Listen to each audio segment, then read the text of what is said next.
खुँडो खुँडो लिपन अमिला गेडा लिपन लाटिया झ कुँडो हालिपन माघीका बेला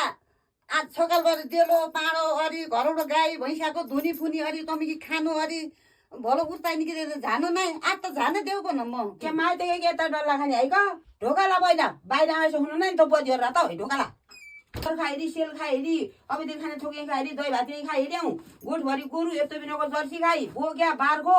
मुहरी खाउने हौ क त्यहाँको माइते के यता खुना डल्ला दिन मानि तु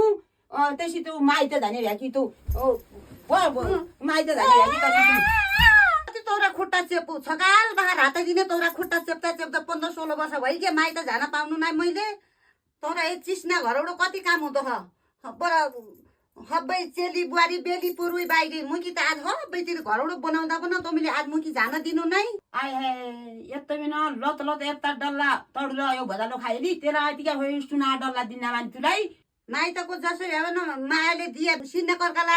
गाँस पनि मिठो हुँदो भन्दा तमीले जानिया नै तमी पनि सेली भए न तोरी आमाले पनि कति माने हो तेरा धरी कुर्का आधा तेरा धरी कुर्का धरी गुड केही न लाउ माइते त हामी भातले गयौँ हामी पनि गयौँ भातले गयौँ तेरा धरी केही गयौँ न भाषा माइते होइटन भाषा माइते ज्या भाषा पनि माइते भन्थे कहीँ टाउको बज्न दिन्न प तर तमीले जहाँ तमीले मानिहा उहे अरूले मान्यो भने तिहार चाड पर्व केही मान्दा हुन् केही बनाउँदा हुन् मान्छे केही खाँदा हुन् भगवानले उत्तर फटुगालिया हुनाले त उत्ताइनी भन्यो भलो उत्ताइनी केही गर्नु नै भन्यो त पिठियाको कपाला रुवा खुस्तामा निकोरी छकालाबाटी लागे कि 5 बजे रातोबाटी लागे यौ हेता त्यो गरी मुख चलाउने हेता त्यसै बर अध्य त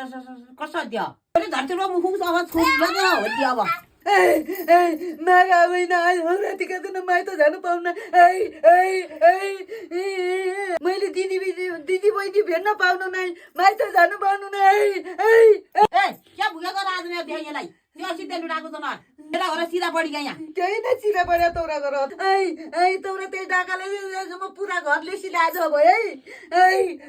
गाधा हुँरा जन मारा हात फुरुको थाले उठी जा जा जा जा पर गाजो गाजो उठ्यो